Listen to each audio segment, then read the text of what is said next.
Hello everyone, direct indirect speech के बारे में हम लोग पढ़ रहे हैं, जिसमें पहला पार्ट हमने देखा था, बेसिक इंट्रो था। उसके बाद में पार्ट सेकंड भी देखा, जिसमें हम लोगों ने असर्टिव सेंटेंस को डायरेक्ट का इनडायरेक्ट स्पीच में कैसे कन्वर्ट करते हैं। Okay, so today chapter is about the interrogative sentence. हाँ, हम लोग पार्ट थर्ड में पढ़ेंगे इंट्रोगेटिव सेंटेंस, मतलब इंट्रोगेटिव सेंटेंस को किस तरह से चेंज किया जाता है डायरेक्ट इनडायरेक्ट स्पीच।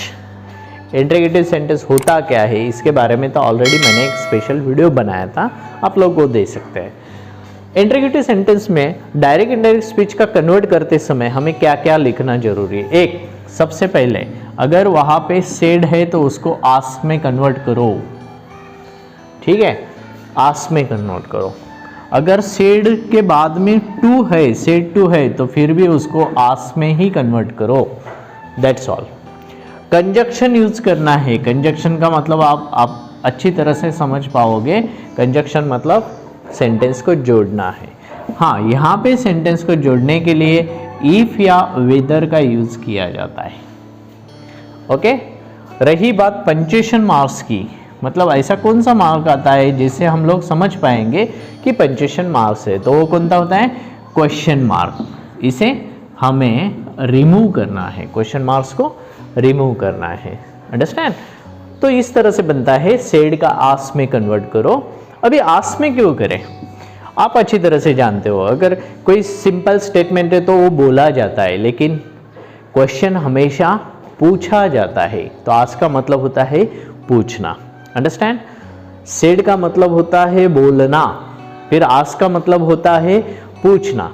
मतलब किसी भी सवाल को पूछते हम, किसी भी सवाल को बोलते नहीं है। इसीलिए हमेशा ध्यान में रखो, जब भी क्वेश्चन आएगा तो उस टाइम आपको आस्क लिखना है, लेकिन spelling you have to write with the ED, that is very important. क्यों? क्योंकि हमेशा हम लोग डायरेक्ट का इनडायरेक्ट स्पीच करते समय उसे पास्ट में कन्वर्ट करते हैं, इस तरह से सेंटेंस बनता है। रही बात कंजक्शन की, सेंटेंस को कनेक्ट करना है तो फिर आपका सेंटेंस इफ से कनेक्ट होना चाहिए, अदरवाइज वेदर से कनेक्ट होना चाहिए, ठीक है। इफ या वेदर, इस तरह से दोनों में चेंज आता है। फिर हमने जैसे पहले सेंटेंस में देखा था, कंजक्शन क्या था? दैट। यहाँ पे क्या लिखना है? इफ लिखो या वेदर लिखो। वेदर का स्पेलिंग देख लो, WHETHER। वो वेदर नहीं है जो हवामान वगैरह हम उसके बारे में बात करते हैं। We are not talking about that one. Keep it in mind the spelling of weather, WHETHER। तो इस तरह से ये सेंटेंस होता है। अभी हम लोग फॉर एग्जाम्पल के तौर पे देखते हैं कि किस तरह से सेंटेंस बनाते हैं। Okay, interrogative sentence. For example, the boy ask Mommy, are you feeling well today? Question mark, double inverted comma, complete. Now you can see the sentence. The boy asked, उस मतलब उस बच्चे ने सवाल पूछा, mummy, you can see there is a comma. Are you feeling well today? आज तुमको अच्छा लग रहा है, अंडरस्टैंड। हो सकता है वो बीमार है, उसके बारे में, इसलिए बच्चा उसको मम्मी को पूछ रहा है आज तुम्हें कैसा लग रहा है। So he is asking the question to his mother. Okay, तो इन दिस वे अभी हमें ये देखना जरूरी है how to identify the sentence is called as a interrogative sentence. पहले तो एक बात ध्यान में रख लो, इंट्रोगेटिव सेंटेंस का मतलब होता है क्वेश्चन बनाना, बराबर। क्वेश्चन के तौर पर जो सेंटेंस आते हैं उन्हें इंट्रोगेटिव सेंटेंस कहते हैं। लेकिन इंट्रोगेटिव के टू टाइप्स है। First one is verbal question, okay, verbal question. Second one is WH question.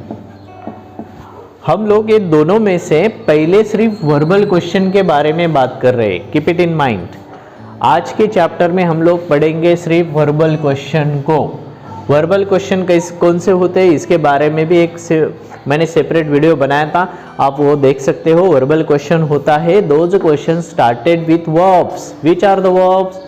M, is, are, was, where, can, could, may, might, shall, should, will, would, have, has, had, do, does, did. These are the helping verbs. If our question is started with helping verb, then it called as a verbal question. ये सीखना क्यों जरूरी है? क्योंकि इसके rule अलग है, WH के अलग है।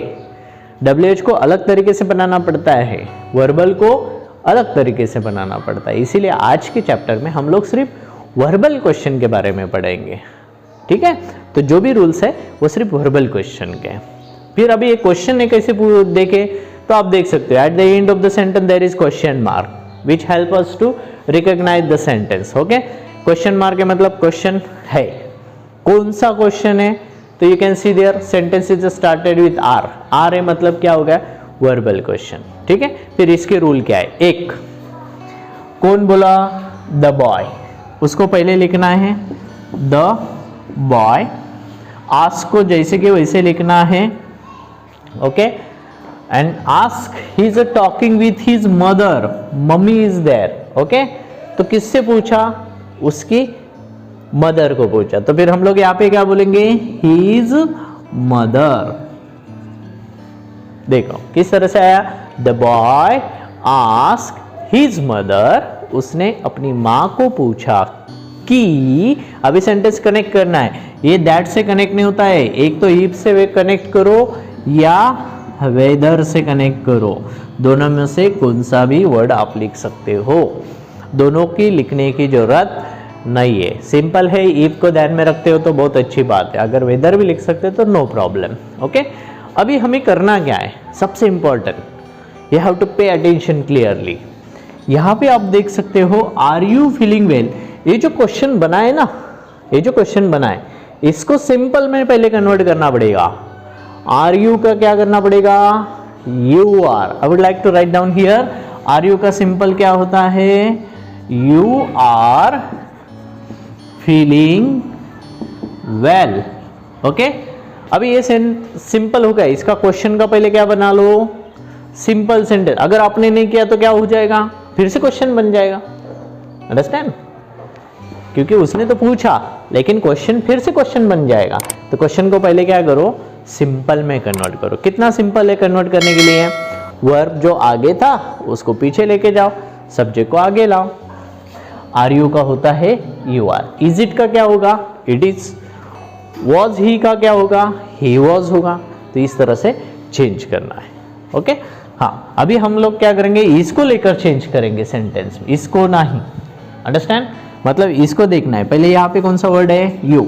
यू में क्या क्या चेंजेस होते हैं मैंने लिख के दिया है आप लोगों को। यू में 3 चेंजेस होते हैं, ही, शी और दे। अभी यू किससे रिलेटेड है? मदर से, बराबर है। तो इन तीनों में से कौन सा वर्ड आएगा फिर वहां पे? She, understand? देखो फिर से एक बार बताता हूं, सेंटेंस में जो यू आया है, यू किससे रिलेटेड है? लिसनर से। लिसनर कौन है? मदर। 3 चेंजेस होते हैं यू में, ही, शी और दे। अगर किसी एक आदमी के बारे में, पुरुष के बारे में बात करें तो ही आता है, स्त्री के बारे में है तो शी, और ज्यादा लोगों के बारे में तो दे आता है। वो मम्मी को पूछ रहा है ना, इसीलिए शी आएगा। फिर आर का क्या होता है? आर का मैंने पास्ट टेंस बताया आपको, क्या है वो? वेयर। लेकिन वेयर को शी के बाद में नहीं लिख सकते, वेयर का क्या करना पड़ेगा हमें? यहाँ पे वॉज करना पड़ेगा, अंडरस्टैंड? क्योंकि वेयर तो हमेशा प्लूरल के यहाँ पे लिखा जाता है, ये तो सिंगुलर है, इसलिए उसका चेंज करना पड़ेगा, ठीक है। उसके बाद में क्या आया? वर्ड फीलिंग, फीलिंग भी आ गया। उसके बाद में क्या आया? वेल, वो भी आ गया।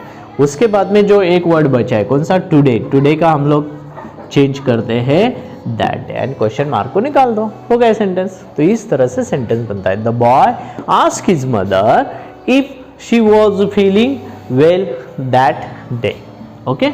इस तरह से इसका आंसर बनता है। So what are the rules of interrogative sentence for the verbal question? Try to keep it in mind. The first one is, first rule, if there is a said, convert into ask, okay? if अगर वहाँ पे said to है तो ask लिखो। Sentence को connect करना है तो if और whether से करो। तीसरा सबसे इंपॉर्टेंट रूल है वो क्या? क्वेश्चन अगर है तो क्वेश्चन को सिंपल में कन्वर्ट करो। फिर उसके बाद में कौन सा रूल है? तो उसको पास्ट में कन्वर्ट करो। और लास्ट रूल है remove the question mark. So these are the rules regarding to verbal type question. Keep it in mind. make the very practice very well. Find out the more sentences and just go through it. If there are the sentence those are in the interrogative form, try to find out them और उसकी अच्छी तरह से practice करो ताकि आपको समझ में आ जाएगा. जितने ज़्यादा क्वेश्चन आप सॉल्व करोगे उतना अच्छा आपका कॉन्फिडेंस बढ़ेगा. एक बार इतनी अच्छी प्रैक्टिस हो जाएगी कि कितने भी मतलब कॉम्प्लिकेटेड सेंटेंस आए फिर भी आप अच्छी तरह से सॉल्व कर पाओगे. तो ये होता है बेसिक रूल्स इंटरोगेटिव फॉर्म के. इंटरोगेटिव सेंटेंस में WH को कैसे सॉल्व करते हैं वो हम लोग नेक्स्ट चैप्टर में देखेंगे. तब तक के लिए take care, have a nice day.